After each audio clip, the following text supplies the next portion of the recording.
Narail SM. সুলতানের জেলা, নড়াইল মধুমতি কাজলা চিত্রায় ঘেরা জেলা। আমি আমার জেলার সন্তান হয়ে আমার জেলার সকল স্তরের নারীদেরকে নিয়ে সকল স্তরের মানুষের ভয়েস হয়ে সংসদ আসতে চাই।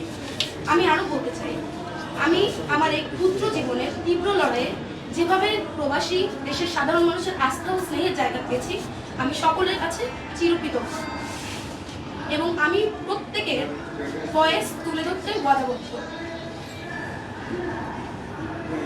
আমি মনোনীত হলে প্রবাসী শ্রমিক কৃষকের অধিকার বাস্তবায়নে নিরলসভাবে কাজ করতে চাই।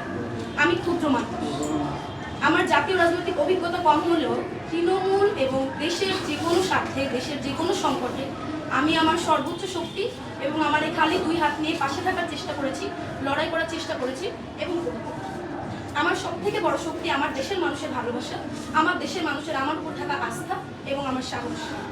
আমি আমার সাহস, আমার পরিশ্রম, আমার সততা এবং বাংলাদেশ জাতীয়তাবাদী দলের আদর্শ গণতান্ত্রিক চর্চার প্রতিশ্রুতিকে অভ্যর্থনা জানিয়ে দলের অভিজ্ঞ রাজনৈতিক ব্যক্তিদের সহচর্যে থেকে এদেশের সকল নারী, শিশু, শ্রমিক, প্রবাসী, আদিবাসী, মাজারপন্থী, হিন্দু, মুসলিম, বৌদ্ধ, খ্রিস্টান এবং অন্যান্য সকল ধর্ম ও মত নির্বিশেষে দেশের নিপীড়িত অত্যাচারিত মানুষের কণ্ঠস্বর হয়ে সংসদে প্রবেশ করতে চাই।